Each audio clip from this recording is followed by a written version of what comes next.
Hospital Secunderabad సమర్పించు health news చూద్దాం. రాత్రి పడుకునే ముందు కారం మసాలా పదార్థాలు తింటే తరచూ నిద్రాభంగం అవుతుందని పరిశోధకులు గుర్తించారు. ది జర్నల్ ఆఫ్ సైకోఫిజియాలజీలో ప్రచురించిన తాజా అధ్యయనంలో ఈ విషయం వెల్లడైంది.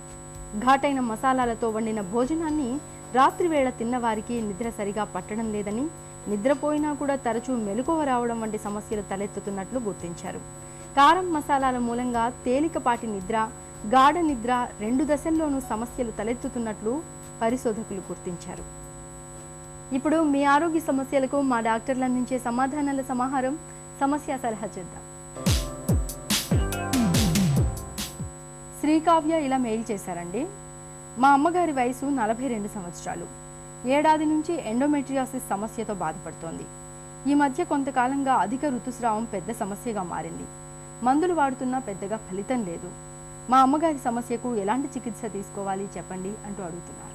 40 సంవత్సరాల తర్వాత ఎప్పుడు కనుక ఇర్రెగ్యులర్ పీరియడ్స్ అలాంటివి ఋతుస్రావంలో ప్రాబ్లమ్స్ వచ్చినాయంటే తప్పనిసరి ఫస్ట్ లైన్ ఆఫ్ ట్రీట్మెంట్ అనేది డిఎన్సీ అమ్మ.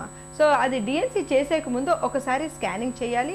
ఆ స్కాన్లో ఏమైనా ఫైబ్రాయిడ్ గడ్డలు అలాంటిది ఏమైనా ఉందా, లేదా గర్భసంచి లైనింగ్ ఏమైనా థిక్గా ఎక్కువగా అయిపోయిందా, ఇవన్నీ నిర్ధారణ చేయాలమ్మా.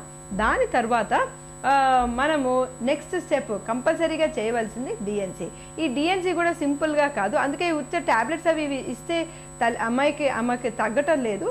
సో ఏమైనా ఎండోమెట్రియల్ పాలిప్ ఉందేమో కనుక ఎండోస్కోపీ చేసి, అంటే హిస్ట్రోస్కోపీ గైడెడ్గా డిఎన్సీ చేయడం అనమాట. జస్ట్ మనం బ్లైండ్గా డిఎన్సీ చేస్తే ఆ లోపల ఏమైనా పాలిప్ ఉంటే అది మన చేతికి అందదమ్మా. సో హిస్ట్రోస్కోపీ గైడెడ్ డిఎన్సీ చేస్తే దానికి ప్రాబ్లం సాల్వ్ అయ్యే అవకాశం ఉంటుంది. ఇక ఈరోజు కార్యక్రమాన్ని ముగించే ముందు కిమ్స్ హాస్పిటల్ సికింద్రాబాద్ సమర్పించు ఓ చిన్ని చిట్కా. పిల్లలు నీళ్ల విరేచనాలు, వాంతులతో బాధపడుతున్నప్పుడు బాగా శుభ్రం చేసిన పుదీనా ఆకుల్ని నీటిలో మరిగించి కషాయం చేసి 2 చెంచాలు తాగిస్తే మంచి ఫలితం ఉంటుంది. మీకేమైనా ఆరోగ్య సమస్యలుంటే వెంటనే మాకు రాసి పంపించండి.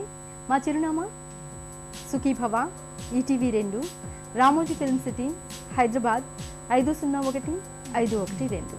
అలాగే సుఖీభవ @etv.co.in మెయిల్ చేయండి.